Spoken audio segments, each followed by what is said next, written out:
Shalom saudara, kita kembali mengikuti program menjawab Trinitas dan hal-hal yang menyangkut doktrin. Kita masuk di episode 45, saya didampingi oleh Bapak Pendeta Yehuda. Mari kita mulai. Baik Pak, yang pertama dari Pak Yustandi, usia 64 tahun tinggal di Bekasi. Shalom Pak Eras dan tim Abam. Terima kasih sudah... Terus 3 anak ya? Memiliki 3 orang anak. Karena takutnya ada nama sama. Oh iya, baik Pak. Terus, ini pindahan dari Abam ya Pak. Shalom Pak Eras dan tim Abam. Terima kasih sudah membacakan dan menjawab 2 pertanyaan saya sebelumnya dan sangat memberkati. Saat ini mohon pencerahan Bapak kembali. Dalam Ibrani 9 ayat 3, di belakang tirai yang kedua terdapat suatu kemah lagi yang disebut tempat yang maha kudus. Kalau ada tirai kedua berarti ada tirai yang pertama. Jadi ada 2 tirai yang memisahkan, 2 tirai yaitu yang memisahkan pekarangan dengan ruang kudus dan antara ruang kudus dengan ruang maha kudus. Saya jawab dulu, ya. Ya, ini benar. Terus ada 2 tirai. Pada saat drama penyaliban Yesus disebutkan tirai bait suci terbelah. Matius pasal 27 ayat 51, Markus 15 ayat 38, dan Lukas 23 ayat 45. Yang dianalogikan Bapa Yahweh membuka diri untuk dapat ditemui umatnya secara langsung. Yang memberikan isyarat. Ya, memberikan isyarat. Dianalogikan bisa. Ya. Terus pertanyaannya, tirai mana di antara 2 tirai itu yang terbelah? Tirai pertama, kedua, atau dua-duanya? Apakah benar kalau iya? Sebenarnya bisa dua-duanya. Bisa dua-duanya, Pak. Ya. Tapi saya lebih cenderung ke tirai yang menuju ruang maha suci. Ya. Baik. Karena bicara mengenai terbelahnya tirai itu terbukanya ruangan bagi semua orang untuk bisa menjumpai Allah Bapa. Apakah benar kalau saya asumsikan yang terbelah adalah tirai kedua yang memisahkan ruang maha kudus dengan ruang kudus? Betul, ini saya belum baca. Ya. Ini benar. Jadi waktu saya jawab tadi saya belum baca. Oh, ya, Pak. Terus sehingga umat yang berada di pekarangan harus berupaya untuk masuk ke dalam ruang kudus dengan hidup kudus. Terima kasih Pak Eras untuk pencerahannya. Semoga Pak Eras dan seluruh tim Abam semakin diberkati sehingga dapat mengimpartasi kami para pecinta Abam dan True. Ya, yang Anda katakan itu benar. Bahwa tirai yang terbelah adalah tirai yang membatasi ruang suci dan ruang maha suci. Ya. Dengan terbelahnya tirai itu terbuka ruangan. Setiap orang bisa menjumpai Allah, maka orang harus berusaha masuk ruang suci, baru masuk ruang maha suci. Betul sekali. Oke. Pertanyaan selanjutnya dari Pak Salmudi Sitompul, usia 38 tahun, menikah tinggal di Pekanbaru, Riau. Shalom Bapak Erasus dan semua tim Abam. Terima kasih untuk semua ketulusan hati Bapak dan semua tim yang untuk melayani setiap pertanyaan kami. Yang saya mau tanyakan, penciptaan Hawa memakai kata bara atau asah. Dalam Kejadian 3:22 berfirmanlah Tuhan Allah, berfirmanlah Yahweh Allah, sesungguhnya manusia itu telah menjadi seperti salah satu dari kita, tahu tentang yang baik dan yang jahat, maka sekarang jangan sampai ia mengulurkan tangannya dan mengambil pula dari buah pohon kehidupan itu dan memakannya, sehingga ia hidup untuk selama-lamanya. Apakah mereka belum tahu mana yang baik dan yang jahat?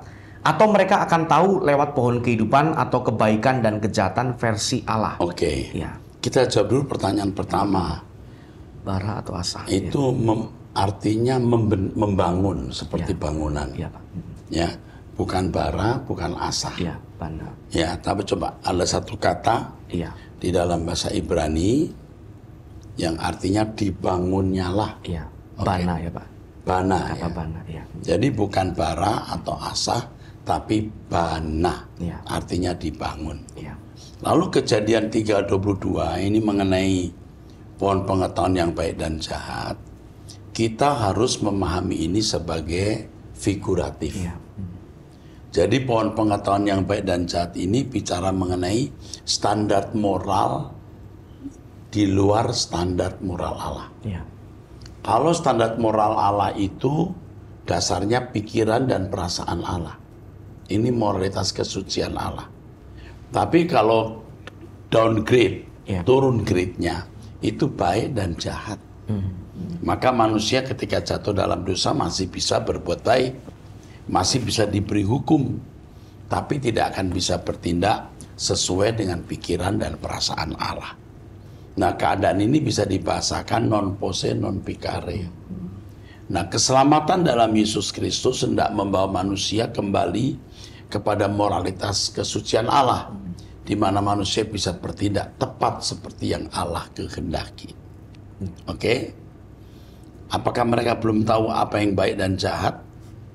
Mereka belum mencapai moralitas kesucian Allah, tapi downgrade, malah masuk pada ranah wilayah baik dan jahat. Jadi mestinya sempurna. Ya, bukan baik dan jahat, tapi sempurna. Sesuai dengan standar kesucian Allah. Dan manusia tidak boleh memetik lagi, karena manusia harus menunggu pengampunan dan pemulihan dari korban Yesus Kristus.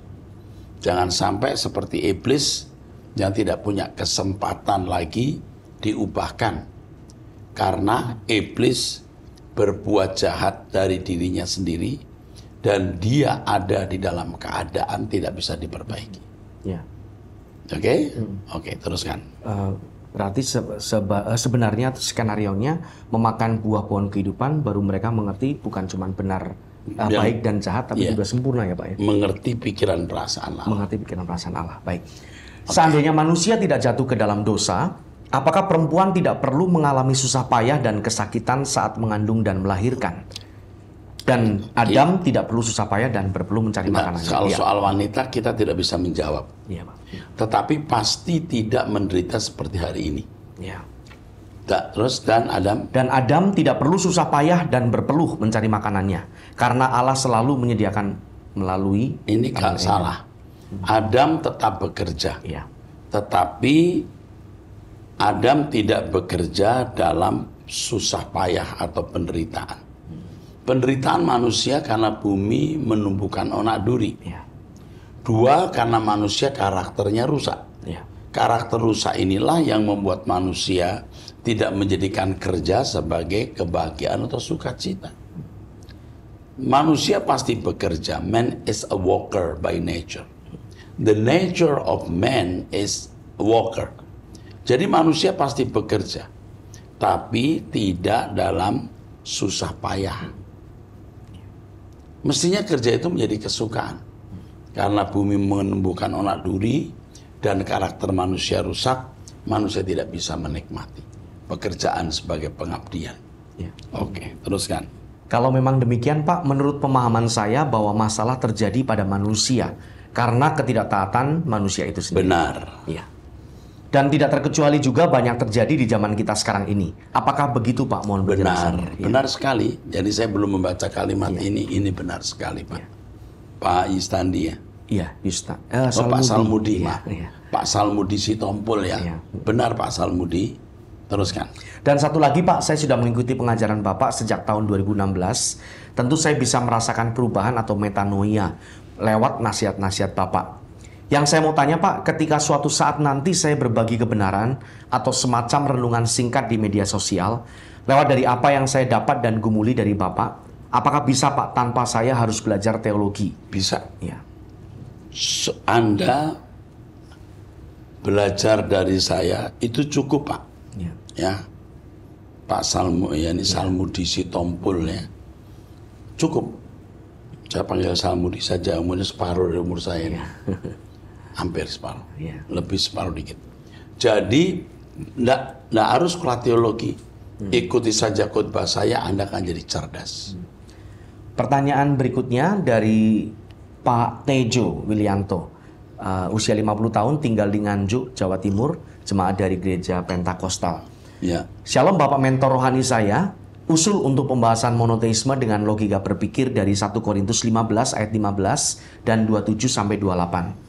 Ayat 15. Lebih daripada itu kami ternyata berdusta terhadap Allah, karena tentang Dia kami katakan bahwa Ia telah membangkitkan Kristus. Seandainya Kristus dibangkitkan. Itu ya. Terus. Padahal Ia tidak membangkitkannya kalau andai kata benar bahwa orang mati tidak dibangkitkan.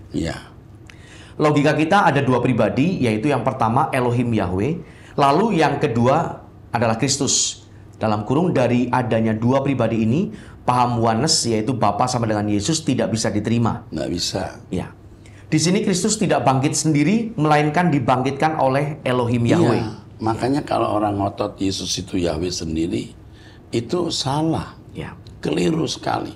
Yesus berdoa kepada siapa kalau dia Yahweh sendiri? Ya. Salah kan? Terus, Elohim Yahweh lah yang membangkitkan Kristus. betul. Logika berpikir, Sebentar. oh ya. Ada ayat-ayat, bukan ini, Ya. beberapa ayat yang menulis bahwa Bapa yang membangkitkan Yesus. Ya. Oke, Baik. logika Berpikir jika Kristus adalah Yahweh seperti yang dikatakan oleh para Trinitas, ya. Ia bisa bangkit sendiri tanpa Bapa yang membangkitkannya. iya. Ya, dan andai kata Bapa tidak membangkitkan orang mati, Kristus tidak akan bangkit. Ya kan jelas ada pribadi lain. Ya. Jadi Yahweh itu pribadi lain, bukan Yesus. Ya. Yesus bukan Yahweh. Terus, Jadi di sini Bapa Elohim Yahweh yang maha kuasa ada superioritas dari Elohim Yahweh. amin. Atau superlatif. Superlatif, ya Pak. Atau superioritas bisa. Ya. Yang dapat ditarik kesimpulan kalau Bapa Elohim Yahweh lebih besar dari Kristus. Jadi bukan Iya, Trinitas. maka ajaran Trinitas itu salah sebenarnya. Keliru sekali. Terus, Ayat 27 dan 28, sebab segala sesuatu telah ditaklukkannya di bawah kakinya. kaki Yesus maksudnya. Iya. Ya. Tetapi kalau dikatakan bahwa segala sesuatu telah ditaklukkan, maka teranglah bahwa ia sendiri yang telah menaklukkan segala sesuatu di bawah kaki Kristus, itu tidak termasuk di dalamnya. Jadi Bapak tidak menaklukkan diri. Iya. Gitu ya. Betul, ya. Tetapi kalau segala sesuatu telah ditaklukkan di bawah Kristus, maka ia sendiri sebagai anak akan menaklukkan dirinya di bawah dia, di bawah Bapa, Bapak Elohim Yahweh. Terus, yang telah menaklukkan segala sesuatu di bawahnya, di bawah Kristus, supaya Allah menjadi semua di dalam semua. Begitu ya Pak ya? nah benar sekali. Jadi jelas Bapak lebih besar dari anak. Ya. Bapak yang membangkitkan anak. Ya. Terus, Di sini Bapa lebih besar dari Kristus, Ya. tidak sejajar tetapi lebih tinggi. ya, terus Jadi bukan Trinitas, tetapi Bapa Elohim Yahweh lebih besar dari Kristus, dan Kristus yang nomor 2 di alam semesta. betul. Ini yang benar itu begini monoteisme. Ya. Jadi Trinitas itu salah, jadi membingungkan. Ya. Tetapi memegang pemerintahan sebagai Raja dan Tuhan karena pemberian Allah Bapa. Dalam kurung jabatan yang sangat tinggi atas alam semesta. Raja dan Tuhan karena pemberian Allah Bapa. Ya, makanya kalau ada orang berkata Pak Eras tidak percaya Yesus adalah Tuhan, itu hoax, itu nipu, itu fitnah, Ya. itu bohong. Yesus itu Tuhan Amin. yang menerima segala kuasa di surga dan di bumi. Ya. Oke, teruskan. Jadi Bapa lebih besar dari Kristus. Amin. Ya. Allah yang esa, bukan Trinitas. Betul. Dan Yesus Kristus sebagai Tuhan bagi kemuliaan Allah Bapa, bukan bagi dirinya sendiri. Benar sekali, ya, benar sekali. Pak Tejo, oke.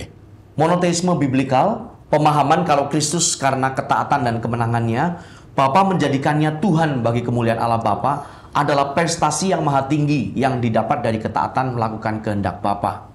Di mana beda kalau predestinasi Yesus sebagai Trinitas tidak memperlihatkan prestasi Yesus. Oh, iya. Preeksistensi mungkin maksudnya Pak ya. Sebentar. Bukan. Di predestinasi Yesus sebagai Trinitas. Predestinasi, Ini saya bingung predestinasinya ini Pak sebentar.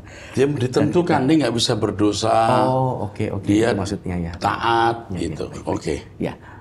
Elohim Yahweh memberkati Pak Eras dan seluruh hambanya di GSKI menyuarakan kebenaran sampai ke ujung bumi. Api Tuhan yang besar menyala dalam pelayanan Bapak dan seluruh tim dan gereja GSKI. Kehadiran Allah, tanda-tanda heran dan ajaib, hikmat serta kebenaran Allah dinyatakan. Kemuliaan dan penyertaan Allah hadir melawat jiwa-jiwa menjadi sempurna seperti Tuhan Yesus. Amin. Ya, amin sekali. Pak Tejo, matur nuwun. Luar biasa, Bapak, ya. Ya. Mempunyai butir-butir pandangan tentang keberadaan Allah, monoteisme yang tajam dan presisi. Ya. Terima kasih untuk tulisannya. Ya. Pertanyaan selanjutnya dari ini Pak Ting Eko Prasetyo, usia 57 tahun, menikah memiliki 3 orang anak, tinggal di Semarang, jemaat dari salah satu gereja Pentakosta. Shalom, bolehkah saya bertanya apakah arti dari kitab Lukas 16 ayat 1-9 dan khususnya di ayat 9? Terima kasih Pak Pendeta. Apa 9? Ayat 9 saya baca. Jadi Lukas 16 ayat 1 itu bicara mengenai sikap berjaga-jaga. mengenai bendahara yang tidak jujur kan? Iya. Jadi sebelum kita meninggal dunia menghadap Allah, kita harus mempersiapkan diri. Ya. Itu intinya. 9. Ayat 9, dan aku berkata kepadamu, ikatlah persahabatan dengan mempergunakan mamon yang tidak jujur, supaya jika mamon itu tidak dapat menolong lagi, kamu diterima di dalam kemah abadi. Ya, maksudnya ikatlah persahabatan dengan Tuhan, mempergunakan kekayaan. Ya. Nanti kekayaan yang kita miliki kita lepas, tidak ada yang bisa kita genggam, dan tidak ada orang yang bisa kita gandeng, dan tidak ada orang yang bisa menggandeng kita, hanya Tuhan. Maka ikatlah persahabatan dengan Tuhan, supaya nanti kita kalau meninggal kita diterima di kemah abadi. Mantap. Haleluya. Pertanyaan berikutnya dari seorang wanita, ini anonim, usia 19 tahun, seorang mahasiswi teologi. Shalom Bapak Eras dan semua tim pelayanan. Saya sungguh berterima kasih kepada Bapak Eras yang telah memberikan pengajaran kebenaran selama ini yang mengubahkan kehidupan saya. Amin.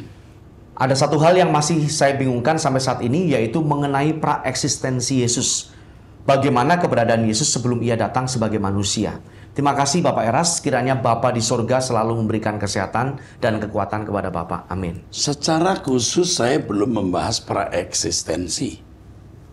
Tapi saya harus beritahu bahwa ketika Bapak berkata, kau kuperanakan pada hari ini, nah hari ini itu bicara perjalanan waktu.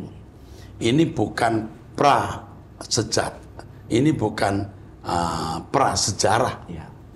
Tetapi ini dalam perjalanan waktu sekarang atau di bumi. Dan itu sudah cukup membuat bahwa kita tidak perlu meyakini ada eksistensi Yesus. Karena tidak ada gunanya. Yang ada gunanya ketika Yesus menjadi manusia 100% menebus dosa kita. Itu yang benar.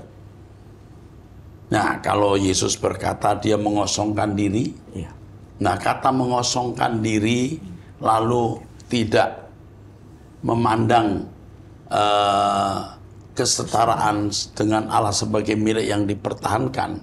Teks aslinya tidak begitu. Dia bukan mengosongkan diri dan tidak mempertahankan keilahiannya, ya maksudnya. Tetapi dia tidak memandang bahwa setara dengan Allah itu sebagai sesuatu yang bisa direbut.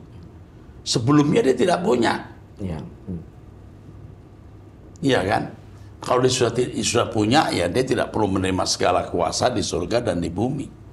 Ketika dia menjadi manusia 100%, taat sampai mati dan mati di kayu salib, maka dia menerima kuasa. Dalam keadaan di mana Yesus tidak bersalah, morfenya itu benar. Sedikit lagi dia bisa mau menyamai Allah. Tapi Yesus tidak lakukan itu. Dia tidak memandang itu. Dia tidak memandang bahwa menjadi serupa dengan Allah sebagai sesuatu yang bisa dia rebut. Dia malah menjadi manusia sama seperti kita, bahkan memikul dosa kita. Saya kira itu dulu ya. Yohanes pasal 1 juga mesti saudara membaca di buku Logos. Pada mulanya firman. Firman itu Logos. Ya, firman itu bersama-sama dengan Allah dan firman itu adalah Allah. Maksudnya firman ini metonimnya Allah atau alias atau nama lain dari Elohim Yahweh. Makanya dikatakan di ayat yang ketiga segala sesuatu dijadikan oleh Dia. Tanpa Dia tidak ada sesuatu yang jadi. Kalau Dia di sini logos atau firman, pribadi yang independen terpisah dari Allah, Allah tidak menciptakan apa-apa kalau begitu. Maksudnya bahwa segala sesuatu dijadikan Dia itu dijadikan oleh firman ya. Itu dijadikan oleh Allah. Karena dalam Alkitab begitu banyak bukti bahwa Alkitab menciptakan langit dan bumi sendiri. Tanpa pendamping. Oke. Cukup jelas nggak? Jelas. Ditambahkan Pak kalau kurang. Ya, ini uraian Bapak menjawab pertanyaan selanjutnya. Ya coba yang berikutnya. Ini pertanyaan berikutnya sehubungan dengan dari Pak Raymond Lukas, ini usia 67 tahun, menikah tinggal di Jakarta. Ini pertanyaan juga tentang Filipi pasal 2 ayat 5 sampai 9, Pak. Hendaklah kamu dalam hidupmu bersama menaruh pikiran dan perasaan yang terdapat juga dalam Kristus Yesus, yang walaupun dalam rupa Allah tidak menganggap kesetaraan dengan Allah itu sebagai milik yang harus dipertahankan. Saya menjelaskan lengkap Iya. sekali di dalam seminar saya. Kalimat yang benar, terjemahan yang benar dari kata harpagmos Ya, itu merampok, bukan mempertahankan. Ya. Salah. Coba cek ya. Jadi Yesus tidak berpikir atau memandang bahwa serupa dengan Allah atau setara dengan Allah itu sesuatu yang bisa dia renggut. Ya. Itu yang benar. Makanya ya dia memang belum punya status itu. Setelah dia mati bangkit baru dia menerima kuasa. Cukup jelas ya Pak? Iya. Jadi pertanyaannya apa makna ayat-ayat tersebut? Karena ada kesan penjelmaan daripada Allah menjadi manusia. Tidak ada. Ya. Makanya kata harpagmos itu bukan mempertahankan, merebut atau mengambil dengan paksa. Ya. Makanya harus diikuti itu khotbah saya Ya. secara detail. Ya, oke, teruskan. Pertanyaan berikutnya dari Pak Diki, usia 46 tahun, menikah, memiliki 2 orang anak, tinggal di Surabaya. Ya. Shalom Pak. Pertama, Tuhan kita Yesus Kristus dicatat dalam Injil lahir dari Roh Kudus. Oleh Rasul Paulus juga disebut Adam terakhir. Apakah pernyataan saya ini benar Pak? Benar, Pertanyaan berikut. benar ya. Oke, terus. Adam juga lahir dari Roh Kudus karena dihembuskan nismat Chaim Ya. oleh Allah.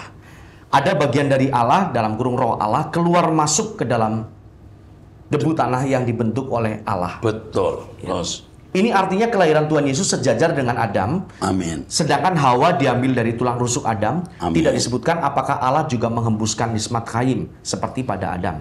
Jadi kalau kita melihat di dalam bahasa aslinya bana itu membangun. Ya. Tetapi bagaimanapun rohnya dari Allah. Ya. Karena Bapa itu Bapa segala roh. Ya. Oke, cukup jelas nggak? Jelas Pak. Ya. Oke. Sepertinya roh Hawa dikloning dari roh Adam. Jadi bisa disebut Hawa dilahirkan melalui Adam. Kita tidak tahu prosesnya, entah istilah cloning atau apa.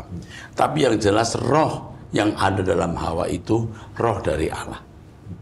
Sama seperti kita ini, roh kita ini roh dari Allah. Ya. Oke. Kalau boleh saya imajinasikan kelahiran Tuhan Yesus itu seperti Hawa diambil dari tulang rusuk Adam. Kalau Tuhan Yesus dari bagian tubuh Maria, tetapi secara roh seperti Adam, dihembuskan nismat Chaim. Oleh karena itu Tuhan Yesus tidak dilahirkan dalam keadaan berdosa. Bagaimana menurut Bapak pemikiran saya? Benar, tidak dalam keadaan berdosa, tapi belum berkeadaan sempurna. Jelasnya? Iya.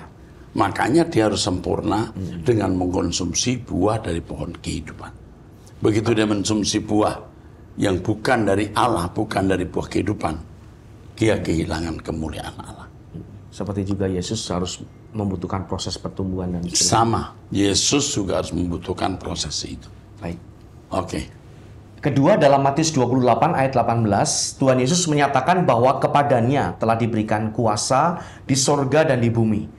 Saya sempat bertanya-tanya kenapa Allah Bapa memberikan kepada Tuhan Yesus kuasa bukan di bumi saja, tetapi di sorga. Di surga itu kan heaven itu langit. Nanti buminya kan dihancurkan.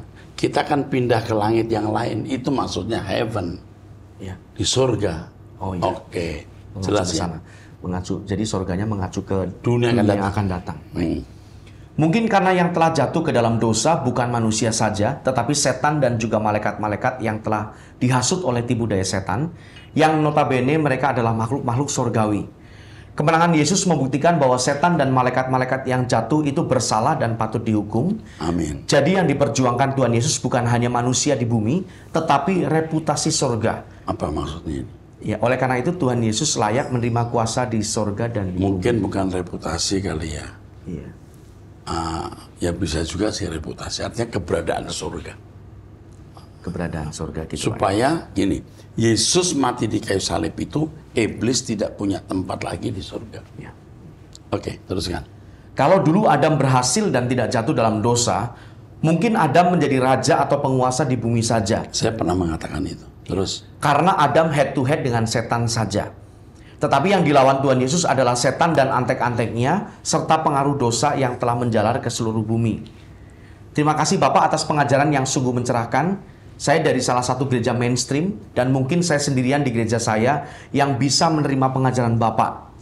Saya bukan sekedar menerima pengajaran Bapak, tapi juga berusaha meneliti ayat-ayat Alkitab yang Bapak lontarkan, kemudian cross-check bahasa aslinya.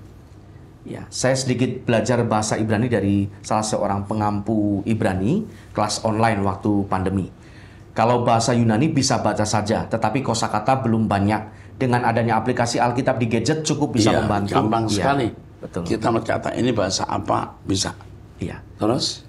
Selama 6 tahun ini saya masuk tim pengajar katekisasi anak usia 10-12 tahun dan usia remaja kelas 7-8 SMP, di mana salah satu topiknya yang dibahas adalah tentang pribadi Allah. Dengan menerima pengajaran Bapak, saya ada perasaan dilema. Ada pemikiran bahwa sebaiknya saya menghindari kalau saya terjadwal untuk topik tentang Allah. Iya, bisa dihindari. Iya. Tapi suatu hari Anda harus terus terang. Sekarang dihindari. Iya. Tapi suatu hari harus terus terang. Terus? Ya, karena takut berbenturan dengan doktrin gereja saya yang sudah tertanam kuat. Di sisi lain, kakak saya yang juga masuk di tim pengajar juga tahu kalau saya sering mengikuti pengajaran Bapak. Saya akan ajarkan di lingkup internal keluarga kecil saya dulu. Mohon maaf kalau terlalu panjang, sehat selalu, Tuhan memberkati Bapak dan tim. Anda luar biasa, Pak. Siapa? Ini namanya adalah Pak Diki. Pak Diki, Anda bijak dan Anda cerdas. Ya. Kita bersama-sama ya. Oke, teruskan. Berikutnya dari Pak Holy Petrus, ini usianya tidak disebutkan Pak, pria. Oke, Holy. Ya Pak Holy, tinggal di Tangerang. Shalom Pak Eras, di Wahyu 22 ayat 1 dituliskan, lalu ia menunjukkan kepadaku sungai air kehidupan yang jernih bagaikan kristal dan mengalir keluar dari tahta Allah dan tahta anak domba itu. Iya, 2 tahta itu. Terus? Apakah ini berarti Allah Bapa bertahta di tempat yang lama di surga dan alam semesta ciptaan awal, sedangkan anak domba atau Yesus yang sudah diberi kuasa di sorga dan di bumi, bertata di langit baru, bumi baru, dan memerintah bersama-sama orang percaya yang menang? Apakah demikian? Maksud tahta di situ bahwa kuasa itu hanya ada Bapa di surga. Dan kalau Yesus menerima kuasa, Yesus yang melaksanakan kehendak Allah. Oke? Jadi nggak dipisahkan begitu Pak ya? Ini penanya memisahkan, oh ini langit yang lama. Oh enggak. Selamanya Yesus jadi juru syafaat kita. Ya. Oke. Satu lagi Pak mengenai Wahyu 20 ayat 12. Dan aku melihat orang-orang mati besar kecil berdiri di depan tahta itu. Lalu dibuka semua kitab. Dan dibuka juga sebuah kitab lain, yaitu kitab kehidupan.